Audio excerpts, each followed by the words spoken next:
All right, I am recording locally. Mark. Hello, and welcome to a bonus episode of Lines Led by Donkeys. Today with me is Francis of Hell of a Way to Die. How's it going? Joe, I'm feeling great. I got a couple of beers in me, and I got my podcast and vodka, so we are ready to go. I'm also doing vodka right now because with Nick being at NTC, I promised him I would not drink Old Crow without him, and it's been really weird. That's like the weirdest. Like, I mean, when my wife was pregnant, I was like, well, I guess I can't drink as much as I used to because that would be rude. But you're just like, I won't drink this literal specific type of booze without you because I value our friendship. So I'll just get drunk other ways. Yeah, honestly, Old Crow's only a thing because of him. Because we record at my house, and once upon a time he lived like 45 minutes away, and it was a bit of a hike to get here. And so the rule was like I always had Mixer at the house, and he always just had to bring the liquor. And he at the time he was like an E4 in the army, so it always ended up being really cheap shit. And this one time he brought over a plastic fucking jug of Old Crow, and I thought it was fucking hilarious. And now we have shirts of it, and I have not been sued yet, so going strong. So today we are talking about Iron Sky, which is, until you brought it up, a movie I did not know existed.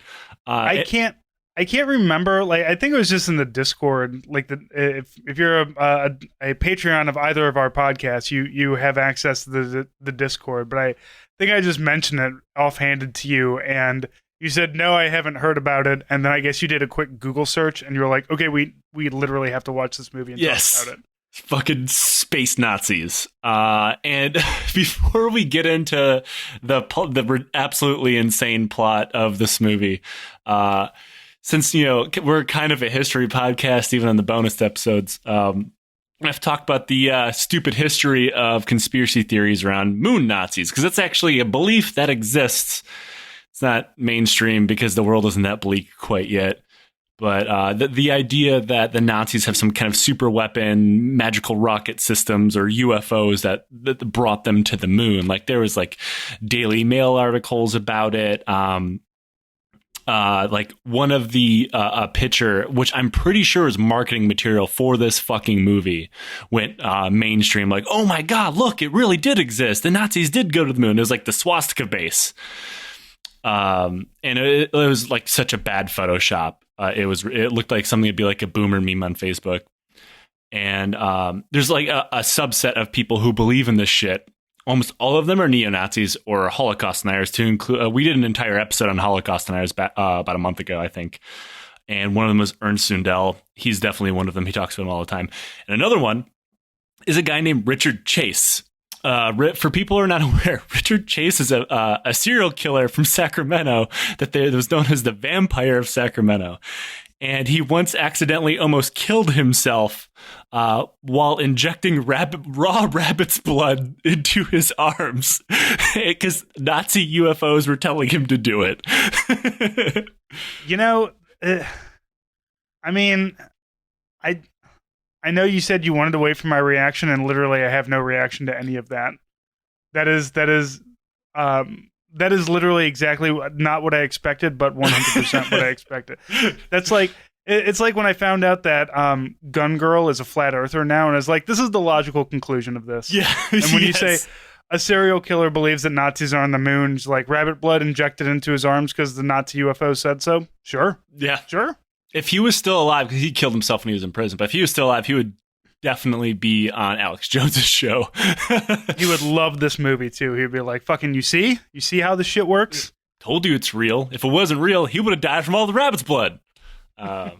So Iron Sky is a movie that was so great. It was funded by a Kickstarter and has a whopping 37% on Rotten Tomatoes.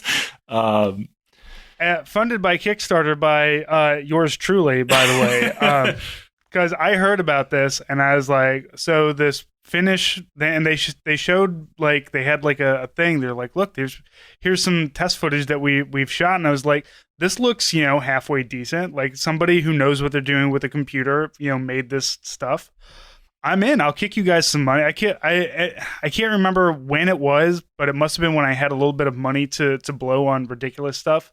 Because I paid however much to get a t-shirt. So I have an Iron Sky t-shirt, which I cannot wear anymore because it looks kind of Nazi-ish. Not gonna lie, like it's an like an eagle, not like the Iron Eagle with the arms or the wings like completely flayed out, but it's like a statue of like an eagle in profile. The wings are down, and it's got a pigeon sitting on its head, and the pigeon shit on the top of the Iron Eagle, and it says Iron Sky. And it's like, this is like, kind of ironic. Like, yeah, the bird shitting on the, but it looks a little like, I don't want to have to explain that to people. It's like somebody wearing like a Make America Great Again hat. Like, it looks like it, but it says something like, make Pee Wee hockey great again. Yeah, and it's like, I don't want to have to explain that to somebody, because from afar it looks really bad. So that shirt is kind of tucked away in, with all my other graphic T-shirts that I don't wear on a regular basis. It's kind of in there because, like, 2019 is not a time to be wearing an Iron Sky T-shirt. Yeah, and so this movie came out in 2012, and it's supposed to be set in 2018. With so it's like kind of future-esque. But man, their whole plot fucking point goes out the window if you put like current day optics of like, Nazis are on the moon. People are like, yeah, all right, let them back into America. I mean, they're a voting bloc now. Here's the thing about this movie, like watching it again. So I watched it when it came out. I got it on DVD. I can't remember when I watched it, but like watching it now in 2019, I was like, oh my God, this, like, there are so many, and we'll go through the plot, but there are so many things about it like now that I'm just like, this would immediately happen. Yes. Maybe not immediately, but somebody would be thinking about it. Like, when the Nazis show up back on Earth and like the president's press secretary is just like, yeah, we need Nazis to write our speeches for us because Nazi speeches are what's going to make the president good. And it works. And it's like, this is like, that's kind of a stroke of brilliance, a horrifying stroke of brilliance. If anything, we need to start watching the more Iron Sky movies because there's a sequel, because they're apparently telling us the future, because that's what fucking happened. Like, Steve Bannon exists and he got the president elected. Yeah, and what's his name? Stephen Miller too. Like, fucking white supremacists are writing speeches for the president to say like, these guys. I mean, I'm sure that the president, most of what he says is just him sundowning, but there's a lot of garbage that gets shoved in front of him by like probably people who like read Hitler speeches and just like, yeah, I get it, I can understand this. We say that, and we're recording this today. And Hitler was quoted in Congress. So, like, fuck it, nothing matters anymore. So I guess we could talk politics all day. That'd be your show. We have to shit on Nazis, which is both both of our shows. So go ahead. Let's go through the plot here, Joe. Take me through Iron Sky. So Iron Sky starts in the year 2018, like I said, as a Liberty space mission is orbiting the moon to some really strangely upbeat ukulele music, it sounds like. And then the Liberty lands on the moon, which I'm going to assume is the dark side of the moon, because that's where this whole thing takes place at, and unfurls re-election banners. It was nothing but a giant re-election campaign for Sarah fucking Palin. Yeah, it is you got to realize when they were writing this, Sarah Palin was still very much in the eye of the world, and Sarah Palin is the president, basically. Yeah, and it's not, her name isn't Sarah Palin. I actually don't even remember catching her real name, but it's definitely Sarah Palin. She has like a really dumb accent, though I think they switched Northern for Southern, and just looks like her. But it's Sarah Palin. Astronauts, American astronauts get out of the lunar rover there and start walking in a spacesuit across the moon. And it looks like it's made out of a combination of a winter jacket and cardboard.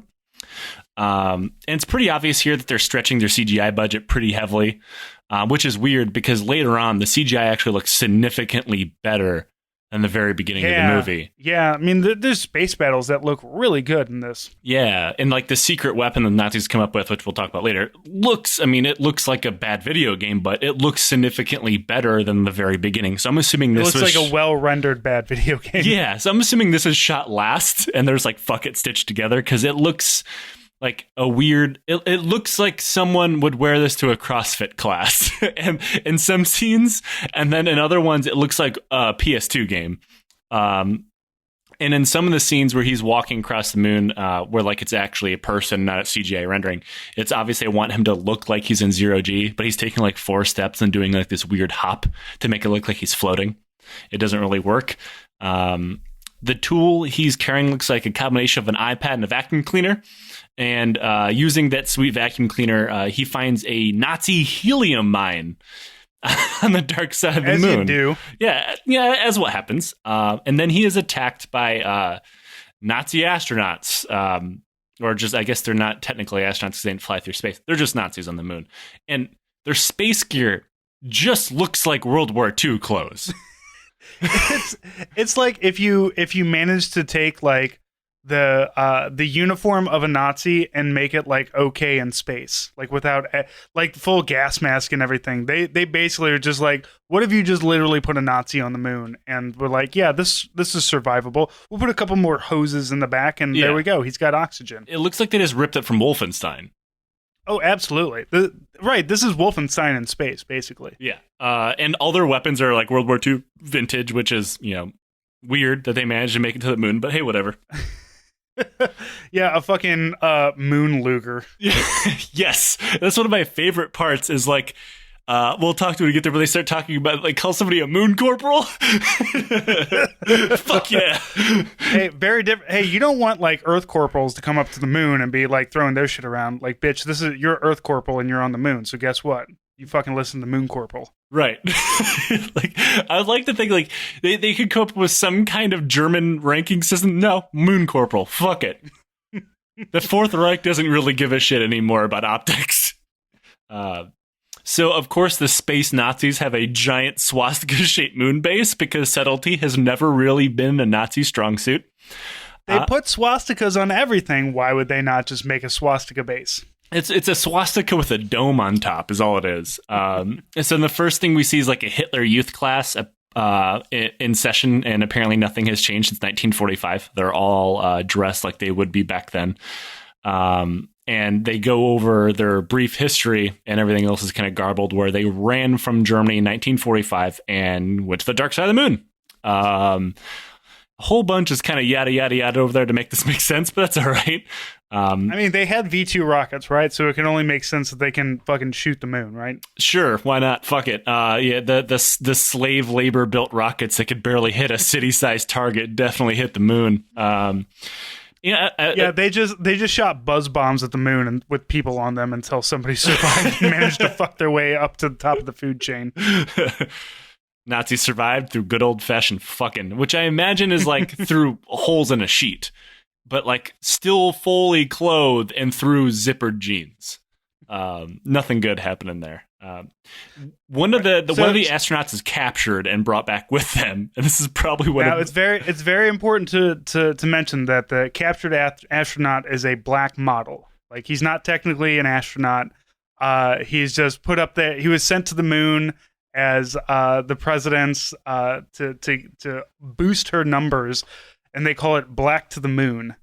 And they just sent a black man to the moon who's a model. And he ends up getting captured. So there's a lot of like, they're all the moon Nazis are very just like, oh my God, look at this black man on the moon.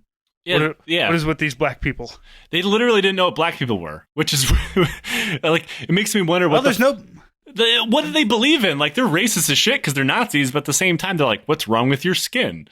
Right. You have to be racist against something. Like, you have to like acknowledge that black people exist for you to hate them. You can't just be like, I mean, this is just white, I guess. Like, they're like, look, guys, if you're going to do racism, fucking do your homework, all right? You got to make sure that everybody knows that black people exist and they're bad if you want to be racist against them. You can't just have a bunch of like Hitler youth be like, what is this black person? I don't understand.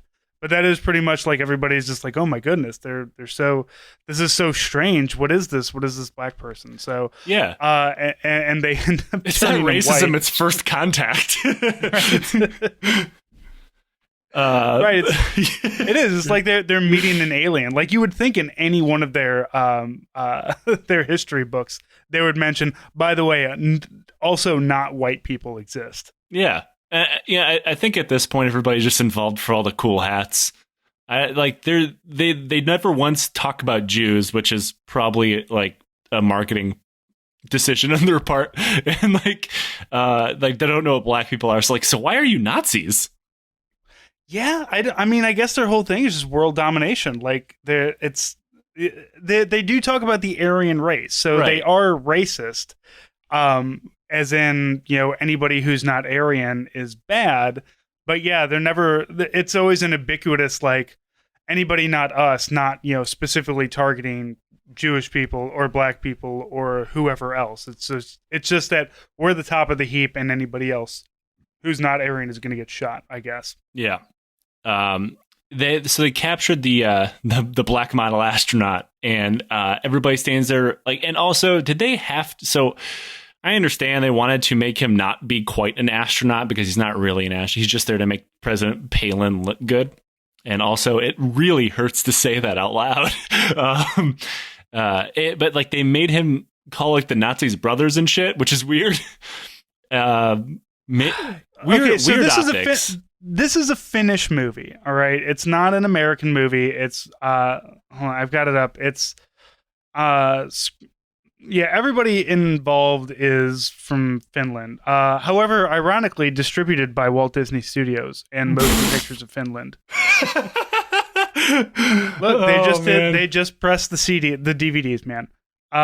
But yeah, it's a movie that is in Finland, and they have American actors. They have Americans, American and German and Australian. Like they brought people from all over. Like it's not like German people trying to pretend to be American. It is a movie shot by Finnish directors. So it is in some ways it's kind of like you said, like he's I don't know. They make him talk like a jive person. Yeah, it is. It's kind of it does kind of do a shuck and jive thing. And now granted, Washington, which is his name, he is kind of a hero, and he's a very I love his character. I love like everything that he has to fucking deal with, and he fucking takes it all in stride. But yeah, he definitely they do like in the beginning they kind of make it a shuck and jive kind of thing, which is questionable. But again, they're Finns. I don't know if they know any better. I think they made every black person in this movie designed after watching season 1 of The Wire.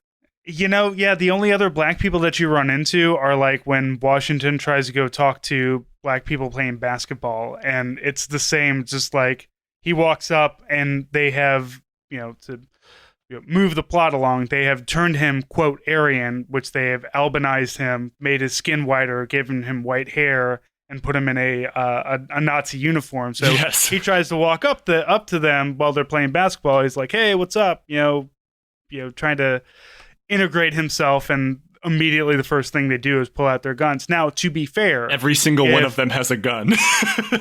But also, to be fair, if a bunch of black and Latino people were playing basketball and a white man in a Nazi uniform walked up to them trying to speak to them in Ebonics, I fully understand why people would pull their guns out and shoot at him. Yeah. Especially when they to be fair, they also steal their vehicle. So yes, they do. I get it. I get that part. It's not, they didn't steal it. A Volkswagen just means people's car, Francis. It's for everybody. Yeah, they stole a fucking hippie van. Like one of them is still like one of the 7 hippie vans that's still running. Apparently, is owned by a bunch of black people playing basketball in the Bronx. Yes. So. God, if we're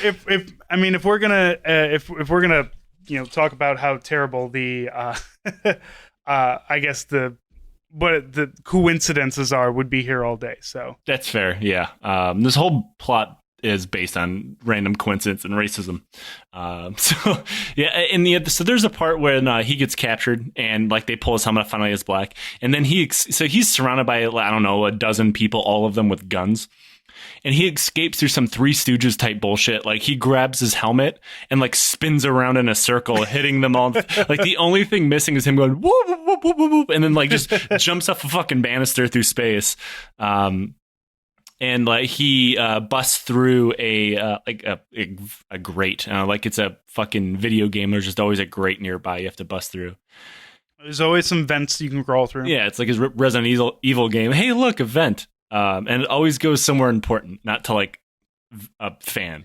It always directs to a plot point. Yes. In which he falls onto Renata, who is a female Nazi, who's one of the main characters on the Nazi side. She was the one teaching the Hitler Youth exactly class at first, and when they try to escape, he accidentally exposes them both to the vacuum of space.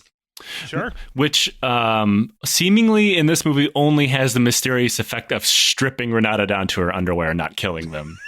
That was such a weird, they don't bimbo her at all, though. Like, the thing that kills me about that whole scene is, like, it makes no sense because, like, she's not a stupid character. She has character growth. Like, she's not just like oh my goodness, my boobs fell out. Right. Oh, how terrible.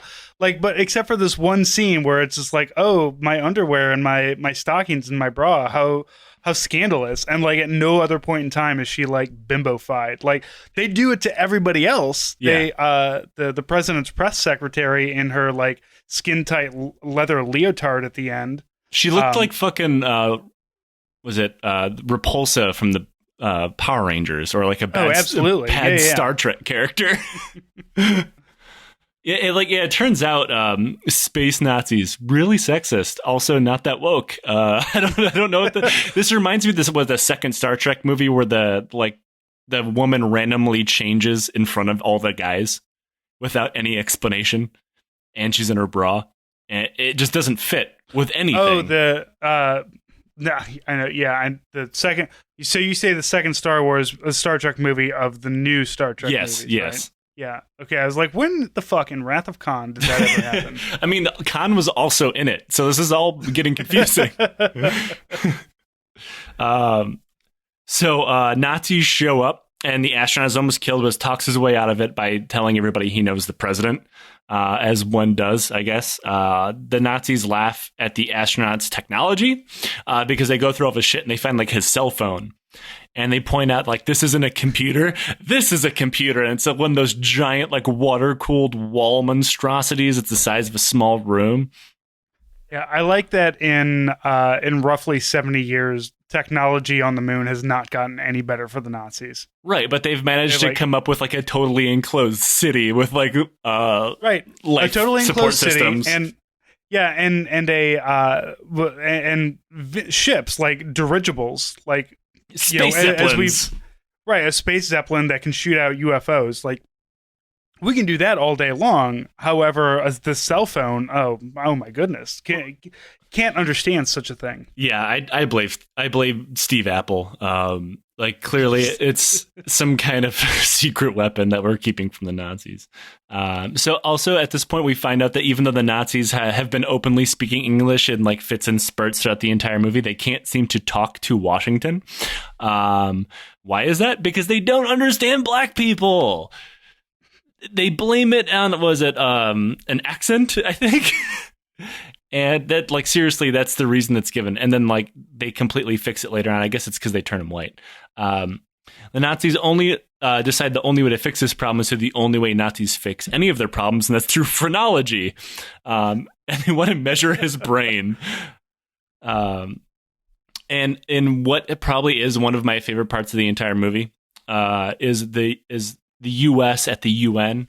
Their representative explaining to them that their Earth mission, or their mission to the moon, went missing, and they have to explain it was all just a really dumb re-election marketing scheme. It went going wrong, and that it's not that dumb when you think about it, because it shouldn't surprise anybody. Senators spend hundreds of millions of dollars to get reelected just to get put in dog shit posts in the middle of nowhere, and it's like, and that. When you think about that, like, for how much money our country spends on elections, like, if somebody really did launch, like, an Elon Musk fucking rocket to the moon, saying, like, cruise 2020, would any of us really be shocked? I'm honestly surprised it has. That'll be Howard Schultz's thing when he finally decides he's all in as an independent ticket to strip votes from the Democrats. That's what it's going to be. He's going to, rather than do an airplane, he's going to do, like, some sort of, like, low flying, or he's going to figure out a way to like project on the moon or something. I hope he's on the rocket wherever it goes and then it misses. That coffee bitch can die. And I say that as someone who's currently sitting in Washington State. His coffee sucks balls. Hey, you know what? Look, Starbucks is perfectly fine if I need to get a cup of coffee and the line at McDonald's is too long. It doesn't matter. I don't know. It's better than the racist Black Rifle coffee, I guess. Yes, that's true. Not by much, but a little bit. You know, at least like Starbucks employs like tons of people, a lot of them veterans, and a lot of them interpreters, which Black Rifle does not do. Schultz he's not even the CEO anymore, and is he? He's just a rich dude who's bored. He's like the Minecraft dude, Notch, who's just like rich and shitty online, who I challenged to fight recently. I'm like, yep, this is how I get banned from Twitter. Challenging the guy who made Minecraft to a fist fight. Still good though. Nobody's banned me, so I'm good to go. He looks like a human thumb with a chin strap beard. It's weird.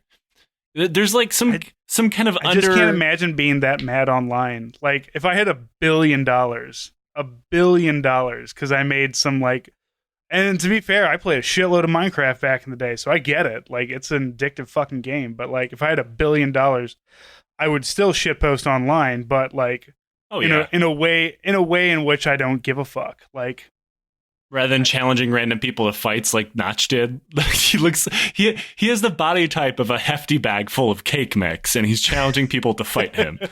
Like, I would literally pay entirely too much money to watch him fight anybody. Literally anybody. That's good entertainment.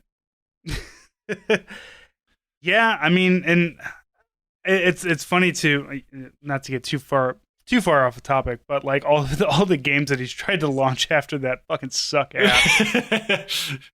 Yeah, I never played Minecraft, but it just looked like somebody made a video game out of Legos and just changed it enough not to get sued. And you know what? I for $10. I bought it like when it was in the alpha or the beta or something, and I played it, and I was like, "This is fun." And then like Minecraft really took off, and I'm like, "I'm gonna go back to this and see what." Oh, Jesus Christ, this is all confusing, and I need a Wikipedia page up to understand what the fuck I'm doing. Nope, done. Made it too complicated. I'm fucking 36 years old, goddammit, Joe. Can't be doing this shit anymore. That's why I stick to really bad PC games that aren't Minecraft. And much like my love affair with bad PC games, there's a love story in Iron Sky, and that is a really bad loop around. But there's a love story in this movie, and it sucks. Klaus Atler and Renata. Yeah. Renata, the teacher who is teaching all of the young Nazis German and English and teaching them all about. They watch. Oh, we didn't mention. They watch The Great Dictator. Yeah. The Charlie Chaplin movie, but they only watch 10 minutes of it. Yes. A movie that is like an hour and a half long. They only watch 10 minutes of it because they've condensed it down to like the most propaganda stuff that you can of like Charlie Chaplin. Like, and I'm going to go and I'm going to, unite the world with what I do. And of course, like The Great Dictator is him, making fun of Hitler and Nazi. And there's a whole speech at the end about how like fascism is terrible and everything, but they don't know that. They only have the 10 minutes. So Klaus Atler is the square-jawed, blonde-headed man who is going to be the next Fuhrer of the Fourth Reich. And so they decide. So basically, what they find, they have the secret weapon, the Götterdämmerung, which is a giant spaceship. And they find out that they can hook up their Washington cell phone to it, and for a moment, it the Götterdämmerung comes alive, and good, the processing power of this way better than anything we have, and then the phone dies of no electricity. Because why would Washington have brought his fucking iPhone on a spaceship? Is he getting fucking service out there? So they're like, all right, we're going to send Klaus Atler and a group of people, and Renata ends up tagging along without him knowing. They send him down to Earth to go get basically more of these phones, and they albanize Washington. They turn him into a white man, basically, which was very like reminiscent of every Chappelle show. Like whenever Dave Chappelle would do the white makeup and the wig and everything, he looks just like him. and then they put him in a Nazi uniform. And then they do they steal that entire scene from fucking Dr. Strangelove where he fights his arm trying to throw up a Hitler salute too. Yeah, he yells Heil Hitler, and like Washington is trying to fight his arm down from doing a Hitler salute. So they go back to Earth and everything to get more information, and while they're driving around, Washington sees the Vivian Wagner, a very, very fucking German name. Vivian Wagner is the campaign advisor to the Sarah Palin president. And so he's just like, that, she knows the president. Let's stop and pull over and get her. So they end up just basically kicking Washington to the curb and grabbing the campaign advisor. So like, and earlier, like there's a whole, like the president was like, God damn it, get me something to make my numbers better. We lost these people on the moon. And Vivian is put it out to her people, and they all gave her, things that weren't good enough. Oh, this is shit. What the fuck's the matter with you? She's all yelling and screaming, and then she's like, oh my God, Nazis. That's the answer. We need Nazis to write all of our speeches. And basically all they did was change the armbands into like a pink and blue, like transgender flag, but with a V on it for I guess Vivian, but for herself. But like they just like, come here and write speeches for the president. But like nothing else changed. They were very obviously still Nazis. Yeah. And this is kind of like a really big stretch here. Like this is such a twist because there's absolutely no way in real life that someone who's clearly not qualified for president would ride to popular support on thinly veiled fascist bullet points. Like it just wouldn't happen. Absolutely not. Joe, that would never happen in America. Yeah. Not my America. That's why we had the Electoral College. Not an America that you and I fucking went to wars for. Definitely not. Definitely not. So obviously this president does very well with all these Nazi speeches, and the thing is that Washington has been like presumed dead, and so he just turns into a homeless man who's on the street corner screaming about moon Nazis, like any good veteran of the Space Force. Right, and like the thing is though is that like if he's supposed to be a white man doing this, he should have been picked up by the InfoWars guys at some point in time to come talk about, or Joe Rogan or something. This is actually the Paul Joseph Watson origin story. Right, yeah. Paul Joseph Watson just sitting, it's like, conservatives are getting better at comedy, and it's making liberals afraid, and it's just him screaming about moon Nazis at the top of his lungs, fighting a rat over a piece of pizza or something. So, as everything, in a very unlikely happenstance chance, Renata walks by Washington, and she's just like, "Oh, Washington!" He just snatches her up. She's like, "I got her! I got one of the moon Nazis." So. There's a great scene where they end up kind of reconciling, and she's just like, no, it's fine. We're gonna bring, like, she is a true believer in the whole, like, the Aryans are gonna make Earth better, and they go to a movie theater and they watch the Great Dictator, the full length version of it, and she's like, I didn't watch all of that. And then he points out, is like, look, there's some fucking Nazis over there. Why don't you go say hi to them? Yes. And of course it doesn't go neo-Nazis. Well.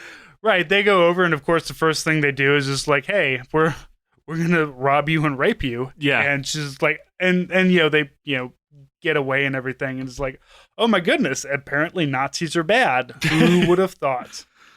They just have so much economic anxiety, Francis. We can't possibly understand them. And that's like, I think it's funny, like, oh man, all the Nazis outside the moon are really bad. Where did we go wrong in this? And that really is what the whole Renata, like, her eventual, like, as she goes along as her character development is like, oh my goodness, the Nazis are bad, but like, for her, it's like, no, what you wanted to do was good. It's just understand that the whole Nazi thing is bad, but what you wanted to do was good, but just not like this. Yeah. And of course, Herr Adler is so Herr Adler is, rising among the ranks as a speechwriter, but like everybody else, especially Vivian, who is the campaign manager, is just like, woo, yeah, we're doing great. The president's doing great. And Herr Adler is still just like, this is staring off into the middle distance with a leather glove fist clutched. Like, I will get these people. I will, bring about the Fourth Reich on Earth. And she's like laughing and she's drunk and she really wants to fuck him. Like, really wants to fuck him. So they go back to her hotel and they're wanting to bang. And then like the actual Fuhrer shows up and, Adler, Herr Klaus is, very thrown off by it. There's a whole back and forth. And then Vivian like kind of pops up behind a bar and guns everybody down, saving her man, Klaus Adler. And then Klaus kind of realizes, ooh, I'm the Fuhrer now. I don't need you, Vivian, and kind of throws her to the side and gets onto a ship and fucks off back to the moon to go start the invasion, which is like one of the greatest things I love about Vivian is that she's such a two-dimensional person. Yeah. In that she's just like, I would have fucked you and we would have brought about the Fourth Reich, but you decided to not fuck me. So therefore I will murder the shit out of you forever. Not only that, I like, will nuke the moon. Right. That's her whole thing. Like every bit of her personality. And like, I hate to like the thing is about Vivian is that like there are, female characters in this movie that have like Renata has growth. There's a lot of characters that have a lot of growth. But I love that this is such like just a B movie that you can have somebody who's just like, you won't fuck me? That's fine. I will literally blow up the moon to fucking get my revenge for you. And I love that. I love that about this movie. And I love Vivian for that. When she shows up in her fucking leather leotard with like crow feathers on the back. Holy shit. I was just like fucking into it. Like, let's go. Let's kill this motherfucker. Also, when I'm starting up, which is like the first United States armed space vessel, I'm going to put it in charge of a campaign manager because fuck it. Why not? Yeah, I don't even know how she made it up there. Like in 2018, apparently you just have shuttles going up into space for no fucking reason. Yeah, thanks a lot, Elon Musk. There's fucking stupid Tesla missiles going up every other hour, all of them just bringing up scorned women. So there's a lot of... So Adler goes back to the moon and he wants to start bringing on the fucking space zeppelins and space UFOs to come and start taking over the Earth. So, as soon as the UFOs show up on Earth and start blowing things up, they do the blow up the Statue of Liberty because everybody has to fucking blow up the Statue of Liberty because what could be more of a symbol of liberty in America than the Statue of Liberty, a thing that was given to us by the French. Here's the thing. Here's one thing that while I was watching this, my brain screamed at me. Correct me if I'm wrong, Joe. All right. If you are calling in an A-10 Warthog. Yes. It is for air to ground, correct? Yes. Not air to air, correct? I'm assuming someone will say there's a configuration out there for air defense, but yeah, it's definitely a ground attack craft. Okay, I was going to say, maybe there is some sort... Like, there's a lot of, like, F-14s, F-16s, a lot of jet fighters that were fighting the UFOs, but the first thing you see are, like, a squadron of A-10s doing air-to-air, and I'm just like, one, I don't know how you scrambled this, like, in New York City. Like, where are there A-10s anywhere near New York City that are ready, that are on a quick reaction force at any point in time? Like, I'm sure there are QRFs in major cities ready to go, ready to scramble at any point in time. I'm going to go ahead and say they're probably not A-10s. I'm going to say you're probably right. And like it shows that either these stupid flying saucers suck at dogfights or A-10s are just the underdog of air warfare or something.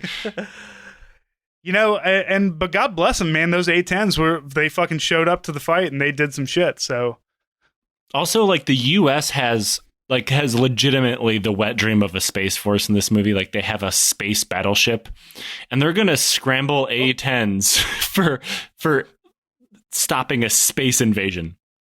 Well, they. So let's move on to that, because that's a very great scene. In which the moon Nazis start showing up, and so there's this whole like UN round table that's very reminiscent of Doctor Strangelove, Definitely. the War Room. Obviously lifted directly from that. And I love that, like, the moon Nazis show up and everybody, like, all these, like, representatives from the countries all around the world is just like, oh my God, what's happening? And, like, the representative from North Korea stands up and is like, yep, that's us. And everybody's like, all right, sit the fuck down, North Korea. He just looks Nobody so believes sad. You have Nazis on the moon. He looks so sad that nobody even bought it for a second. That, like, right, like, that whole is just like, look, just anything happens, just say it's us. Yeah.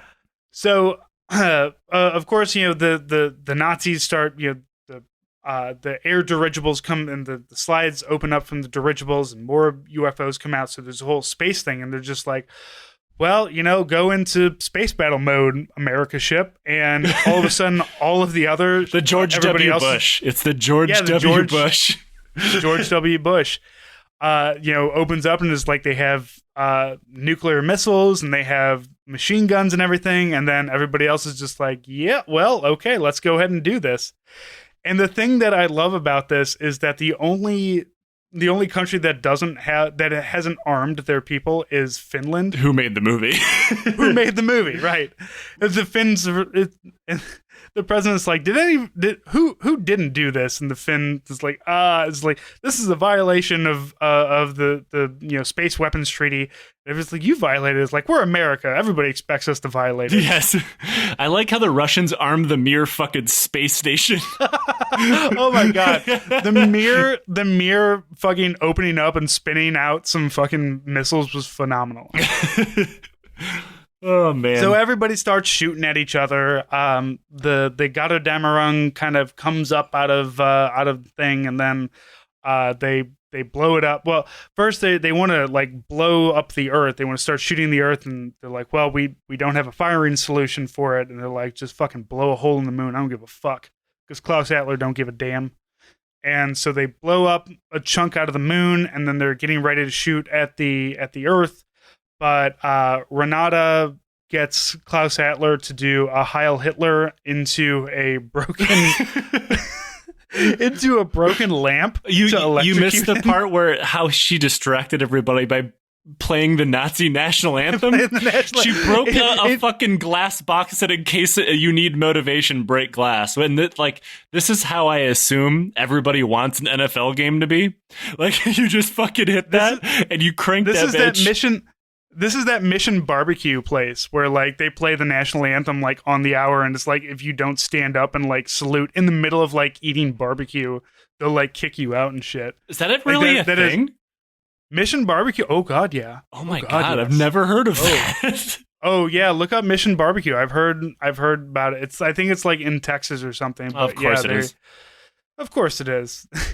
There was a time I was in fucking Branson, Missouri, where a very, very southern Missouri area, and my wife and I and my kid were at a steakhouse, and we were sitting on the patio, and like there's a little like outside kind of square, and they started playing like at 5:00. They started playing the national anthem, and like everybody was just kind of sitting around like, what do we do? And like one guy with one of those like Vietnam hats stood up and like saluted, and then like half of the diner stood up.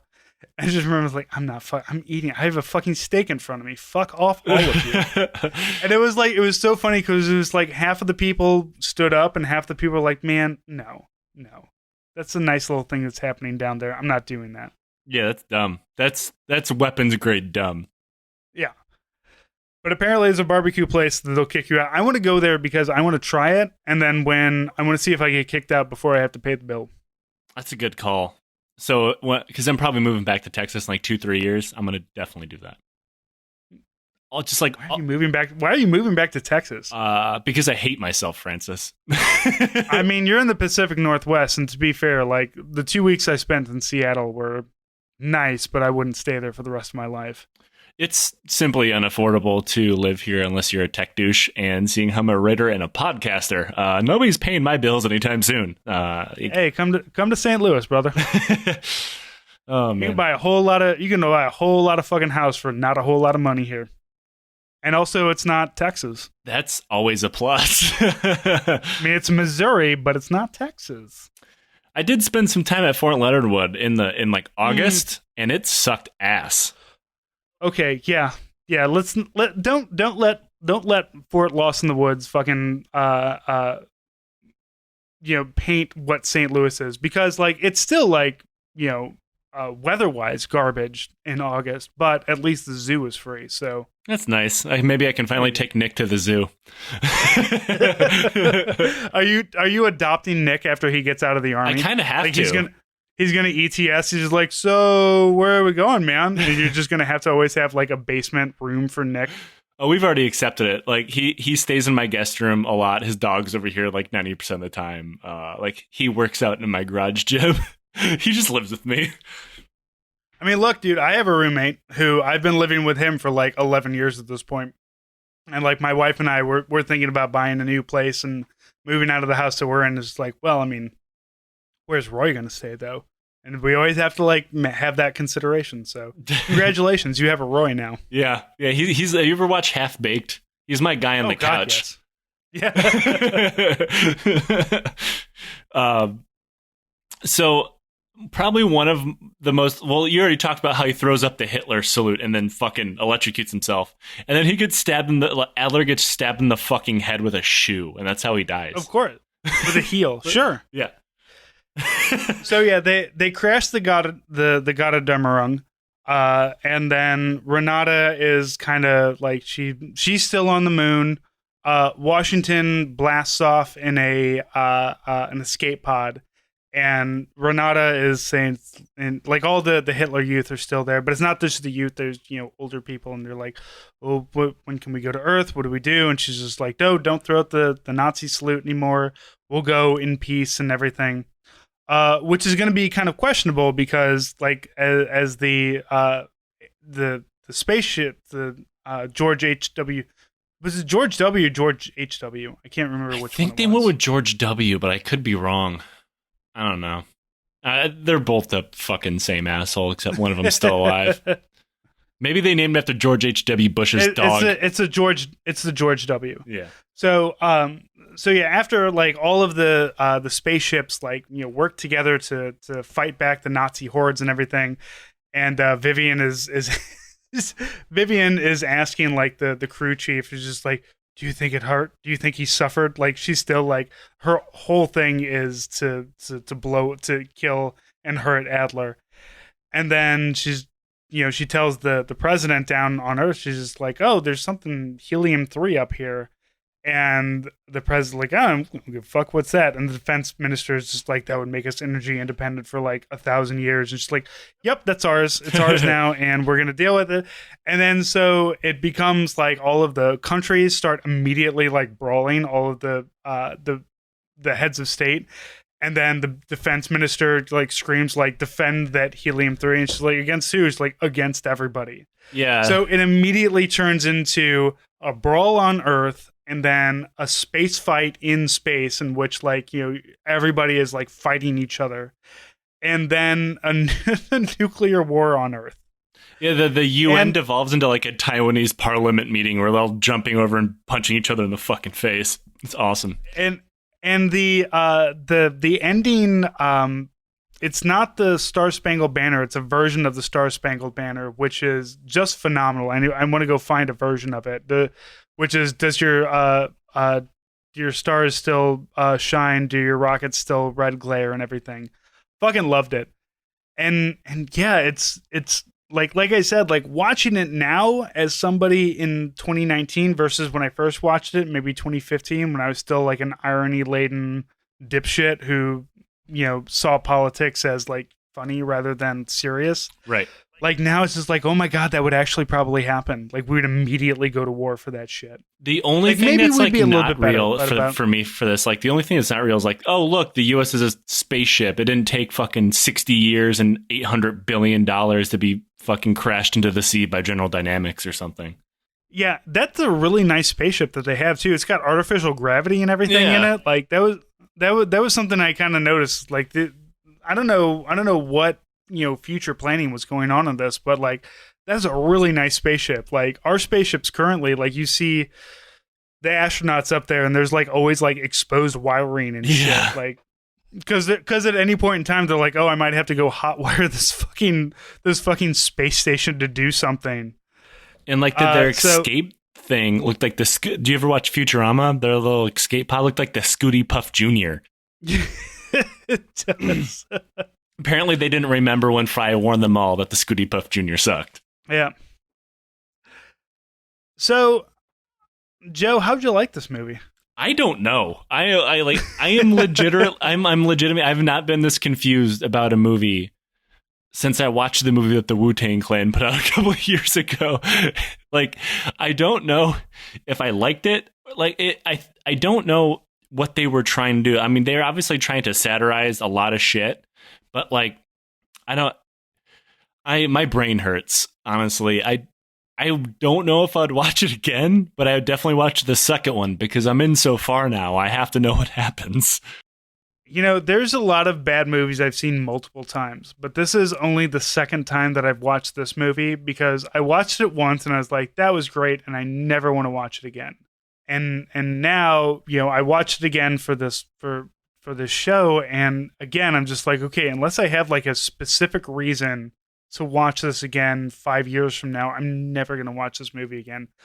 But the trailer for Iron Sky 2 certainly does have Hitler on a Tyrannosaurus Rex that he named Blondie. God damn it. Now I have to watch it.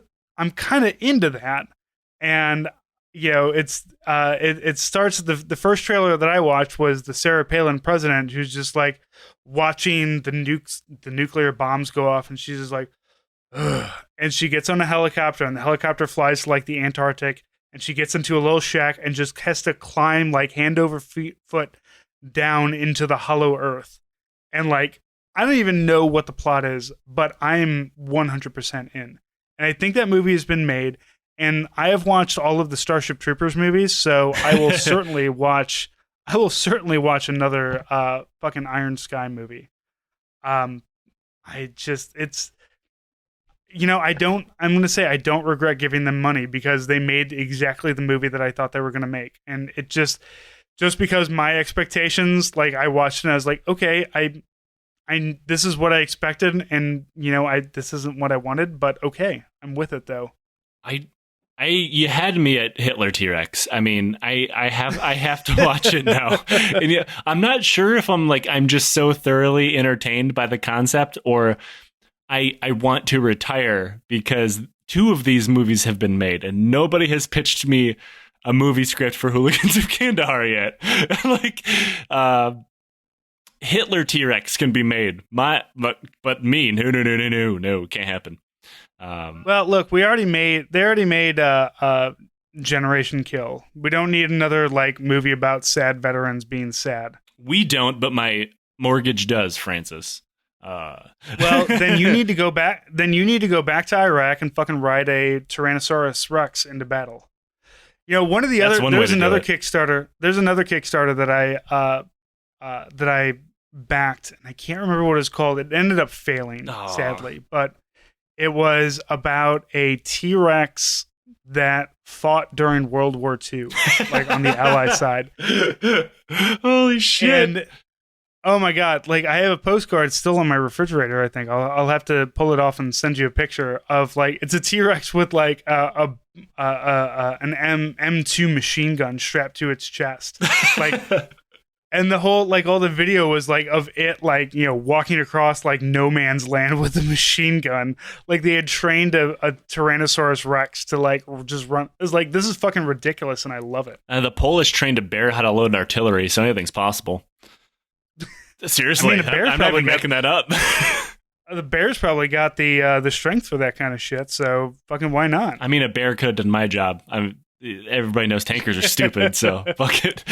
But a bear couldn't. But could you fit a bear into a tank, though? Is the question. They could barely fit you into a tank. That's true. I don't know. Small bear, cub, maybe like a sun bear, maybe. Yeah, or a panda bear. Red put one of those smaller ones in there. Red panda.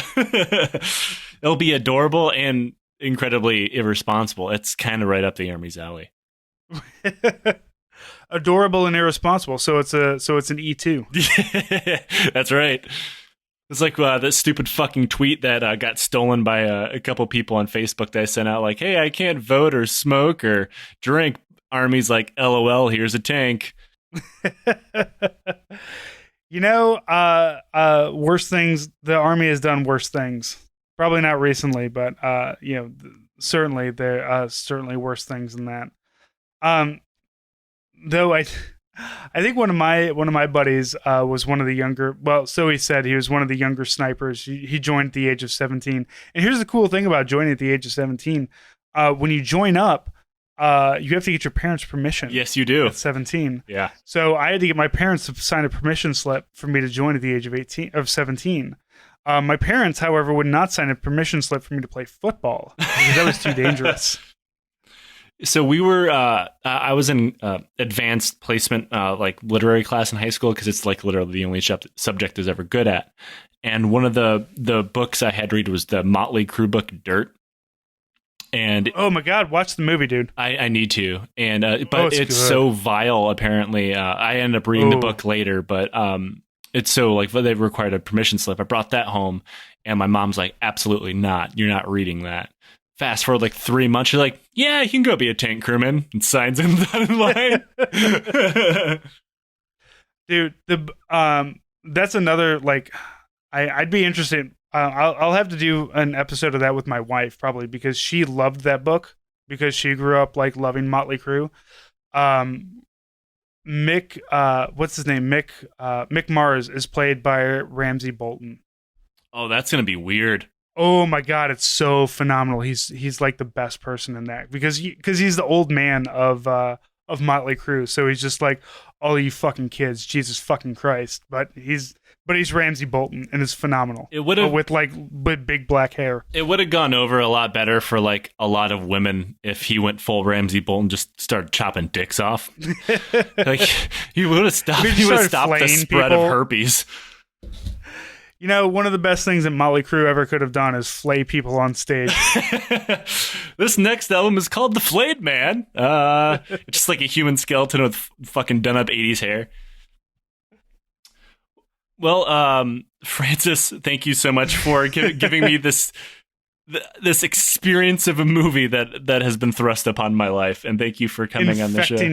Infecting you with this movie, in which we will have to watch the second, because like I said, I have not watched the second movie. You'll have to come onto my show and we'll review the second movie. That's a deal. And I don't know if we'll talk about if it's fascist or not. I'm sure it will be in some way or not. I mean, do you think that this movie was fascist? I mean, Sarah Palin was president and ended up being one of the good guys, so I don't know what to make of that. But not really, because they all went to war at the end. So it's everybody's fascist in their own way, I guess. In the end, yeah, the real fascism is the friends we made along the way. Exactly. But I have no choice but to watch it to experience the second movie. Now, I have to do this to myself. I'm excited. We'll give it a little bit of time, but we'll watch that fucking garbage together. Of course. I know obviously everybody knows that you're one of the hosts of Hell of a Way to Die, but go ahead and plug your pluggables for those who are not aware. Oh yeah. If you're not listening to Hell of a Way to Die, please do. Me and Nate Bethay, we're two lefty veterans, along same with Joe, who talk about politics and military and whatnot. So we all have our give your money to Joe or give your money to me, either way, and come join us in the Discord. We have a very poppin' Discord at this point in time. So really, that's what I want people to like. Give somebody some money and come into the Discord and start, join the discourse. The Discord is the fucking Thunderdome. But everybody, thank you for donating to the show. You keep us running. You pay for research materials, of which I have way too many books now. You help me feed and clothe Nick, and you help me pay. You help me pay for server space and updating my office and getting more cardboard cutouts so I could represent my guests that I have on right now. Currently, you're Superman because that's the only one I have. Just get a whole like wall of fatheads so you can just move the desk and take pictures. I'm gonna have to which do fathead do you want to be? I was like, well, I want to be Spider-Man today. I used to have a cardboard cutout of Tom Jane, but my dog ate it. It was Tom Jane as the Punisher, so I'm gonna have to replace that. But everybody, thank you so much, and we'll see you next bonus episode.